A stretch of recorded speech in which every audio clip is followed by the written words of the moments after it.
저는 세상에서 제일 예쁘다는 5월의 신부가 될 뻔했던 결혼을 앞두고 있던 여자입니다. 결혼 준비 앞두고 10월드는 없을 것 같이 잘해주던 예비 시부모님과 예비 신랑의 변해버린 모습에 파혼을 결심하게 되었어요. 저는 올해 30살이고 전문대를 졸업하긴 했지만 한 분야에서 스물셋부터 일해오며 경력과 능력 인정받으며 회사 생활하고 있습니다. 꼭 결혼 자금으로 써야겠다 하고 모아둔 돈은 아니지만 처음 일 시작하면서 열심히 모아오니 저금으로 8천 정도 가지고 있습니다. 그 정도 저금하면서도 집에 손 벌린 적 한 번도 없었고 오히려 제가 번 돈으로 부모님 용돈도 드리고 하고 있습니다. 지금은 아니지만 저와 결혼할 뻔했던 예비신랑. 이제는 예비신랑이 아니네요. 아무튼 그 사람은 저보다 2살이 많았고 나름 좋은 학교로 유명한 4년제 대학 나와서 중견기업에 취직해 일하고 있습니다. 저는 개인적으로 결혼 준비가 거의 끝난 거나 마찬가지라 생각했기 때문에 그 사람하고 결혼 이야기 오고 가기 시작하면서 저는 준비할 게 없는데 오빠는 어떠냐고 물어봤어요. 오빠는 항상 자기도 준비 다 되어 있다고 걱정 말라고 자신있게 말해왔지만 정작 프로포즈에 응하고 나서 얼마 모았는지 오픈하는 자리에서 저에게 보여준 건 잔고 3천짜리 계좌 하나였습니다. 32살에 3천만 원. 물론 이 돈이 적은 돈이라고 생각하지는 않아요. 군대 대학교 졸업부터 취직 준비까지 저보다 사회생활 시작한 게 늦는 것도 이해하고 대학교 나오면서 학자금 대출이 있었을 수도 있고 스펙이다 뭐다 좋은 회사 들어가려 늦게까지 더 공부했던 부분도 있을 테니 지금 모아놓은 돈 얼마보다 앞으로 둘이 할 일이 아껴가며 모으면 된다는 생각이었어요. 오히려 그 사람 기죽을까봐 제가 모은 돈이 더 많다는 것도 저희 부모님 앞에서 티 하나도 안 내고 배려해줬습니다. 상견례 할 때도 분위기도 아주 좋았습니다. 결혼식은 서로 간소하게 하자고 하시며 둘이 사랑해서 결혼하는 거니 부모님들은 뒤에서 믿어주고 간섭하지 말고 응원해주는 게 맞지 않겠냐고 예비시댁 쪽에서 먼저 말해주셨어요. 저희 부모님도 그 말이 맞다고 하시면서 상견례도 별 문제 없이 끝났습니다.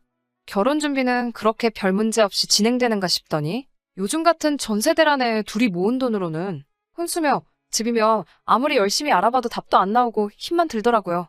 결국 양가 부모님들께 손 벌리지 않기로 한 결혼식이었지만 전세집 구하는 것만이라도 조금 도와주십사 해서 각자 집에 알아보기로 했습니다.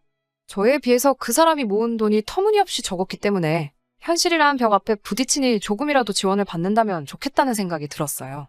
저희 부모님은 남편이 사실 모아놓은 돈이 별로 없었다는 말에도 그다지 화를 내거나 하지 않으셨습니다. 오히려 그런 상황이었으면 진작에 물어보지 않았느냐며 그러면 진작에 같이 고민해보지 않았겠느냐고 저를 나무라셨어요. 저희 부모님한테는 지금 살고 계시는 아파트 말고 다른 동의 평수가 조금 작은 아파트 한 채가 더 있으세요. 전세를 주고 있던 아파트였는데 저희 결혼할 때 맞춰서 그 집을 비워줄 테니 일단 그 집에 들어가서 살면서 돈을 더 모아. 그 후에 이사를 가는 게 어떻겠냐고 하시더라고요. 부모님이 선뜻 그 집에서 살 수 있게 해주신다는 말에 놀랐어요.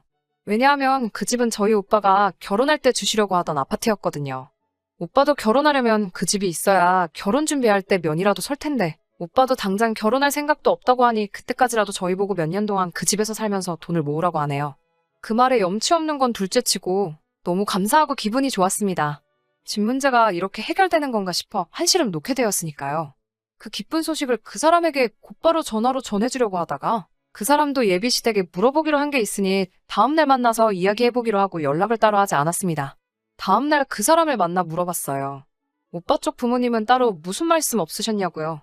그 사람은 조금 쭈뼛대면서 왜 이제 와서 그러냐는 말을 들었다며 시댁 쪽에서는 더 도와줄 수 없다는 대답을 들었다고 하네요. 제가 모은 돈도 더 많은 상황에 저희 부모님께서 집 문제까지 어느 정도 해결해 주신 상황인데 단돈 1,000만 원 정도라도 도와주실 걸 기대했어서 그런지 기분은 썩 좋지 않았습니다. 하지만 애초부터 손 안 벌리고 결혼하기로 이야기가 나온 상황이니 그저 상황이 여의치 않으신가 보다 하고 그냥 넘겼습니다. 그 사람한테 저희 부모님께서 지금 전세 주고 있는 아파트에서 살게 해주신다는 말을 했더니 그 사람도 이 입이 귀에 걸려서 아주 좋아하더라고요. 집 문제가 해결되고 다른 결혼 준비를 하게 되면서 언젠가부터 그 사람 입에서 저희가 살게 될 아파트 시세라든지 생략하기로 했던 예단이니 뭐니 그런 단어들이 나오기 시작했습니다. 무슨 소리 하는 거냐 되묻는 저희 말에 그냥 궁금해서 물어봤다는 식으로 말끝을 흐려서 별일 없을 줄 알았는데 그때 확실하게 이야기를 해둘 걸 그랬네요. 어느 날 저한테 예비시모로부터 전화가 한 통 걸려왔습니다. 전화기 너머 예비시모 목소리가 평소와는 조금 다른 차가운 느낌이 들었어요. 무슨 급한 일인지 퇴근하자마자 시댁으로 오라는 말에 찾아갔습니다.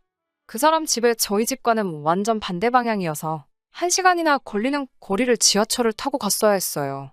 시댁에 도착했는데 저를 반겨주시는 게 아니라 왠지 모르게 차가운 느낌으로 저를 대하시더라고요. 대뜸 저한테 앉아라 한마디에 저도 모르게 그냥 자리에 앉았습니다. 마실 것 하나 안 내주시고 저한테 하시는 말을 들으니 정말 어이가 없었어요.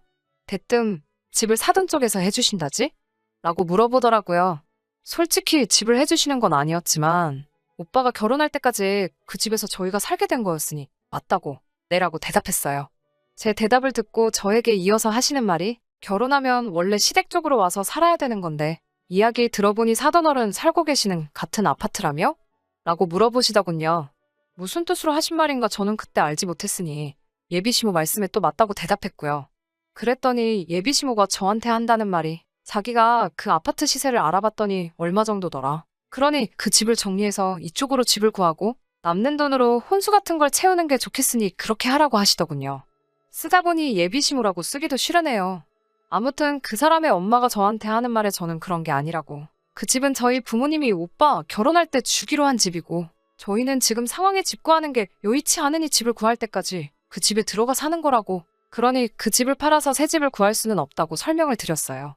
그러면 집을 주는 것도 아니네? 라고 하시면서 아주 부모가 딸을 끼고 살려고 별수를 다 쓴다고 하시네요.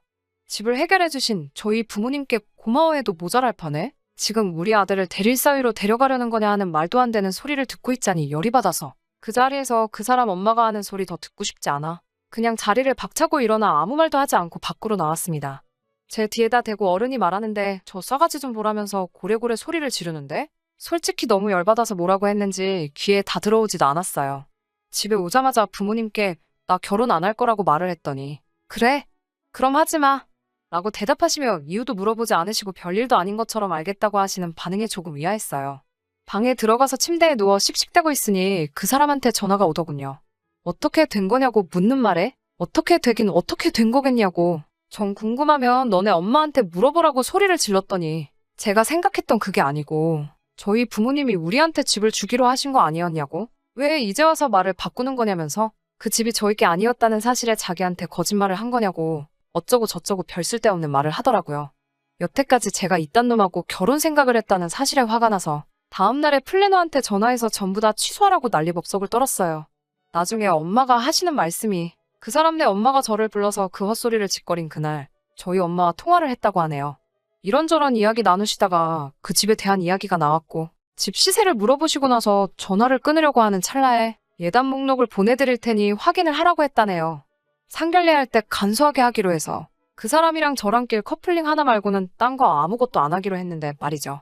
아무튼 엄마도 간소히 하기로 했다는 말을 기억하셔서 그냥 옷이나 한 벌씩 해달라 하실 건가 싶어서 그 사람네 엄마가 보내준 예단 목록을 확인해봤는데 글쎄 거기에 적힌 건 별 5개짜리 돌침대랑 요즘 새로 나온 김치냉장고, 시댁 친척들한테 돌릴 이불옷 세트랑 명품백이 적혀 있었다네요. 다른 건 둘째 치더라도 명품백은 조금 의문이 들더라고요. 결혼 전에 연애하면서 그 사람 엄마를 몇 번이나 만나본 자리에서도 명품백 같은 건 가져나온 적 한 번도 없었고 관심도 없어 보였는데 정확하게 브랜드랑 모델 이름에 색상까지 적혀있는 꼬라지를 보니 그 사람한테 결혼한 누나가 한 명 있다는 게 문득 생각이 나더군요. 결혼 준비하면서 한 번 만나본 게 전부인데 그 명품백이 누구한테 갈 건지는 안 봐도 뻔한 생각이 들었어요. 엄마는 그 상황에서 이 사실을 저한테 말하면 제가 결혼 안 하겠다 소리할 것 같아서 아무 말도 안 하고 계셨던 거고 그날 그 사람 엄마 만나고 제가 결혼 안 한다고 한 날에 그 집에서 집 이야기가 아니라 엄마가 받은 예단 목록 이야기를 듣고 제가 결혼 안 한다고 한 건 줄 알았다고 하시네요. 그래서 엄마랑 이 말 저 말 나누던 끝에 그 사람 쪽에서 집을 팔아서 시댁 근처에 신혼집을 구하란 말을 했다고 했더니 엄마도 그 집 사람들 아주 상종 못할 사람들이라면서 그럴 일은 절대 없을 거라고 딱 잘라 말하셨어요. 청첩장 돌리기 전에 파혼하게 돼서 그거 하나만큼은 정말 다행이라고 생각하는데 아무리 생각해봐도 도무지 분이 풀리지가 않네요. 어떻게 한 방 먹여줄 방법이 없을까요? 후기입니다. 사연 보내드리고 바로 며칠 뒤에 그 사람한테 미안하다고 한 번만 만나자고 연락이 왔어요. 2번 다시 상종할 생각 없었는데 자꾸 얼굴 보고 이야기하자는 말에 무슨 소리 하려는가 한번 드러나 보려고 약속을 잡았어요. 혹시 모를 상황을 대비해서 저희 오빠한테 같이 가달라고 부탁을 했어요. 약속한 장소에 나가니 카페 통유리 너머로 그 사람하고 누군가 한 명이 더 있는 게 보이더라고요. 가까이 가서 자세히 들여다보니 그 자리에 지네 엄마를 데리고 왔더라고요. 뭔 생각으로 지네 엄마까지 데려왔나 싶어서 그 자리에서 카페로 바로 들어가지 않고 전화를 걸었어요. 전화로 혼자 올 것이지 왜 엄마랑 같이 나왔냐고 하니까 그 사람 엄마가 저한테 사과를 하러 왔다고 하네요. 자기가 엄마한테 쓴소리하고 아들 혼사길 막을 셈이냐고 단단히 한마디 했다고 지네 엄마가 진짜 저한테 사과하러 같이 나오신 거라고 하는 말을 하는데도 저는 볼 일 없다고 그냥 갈 거라고 쏘아붙였어요.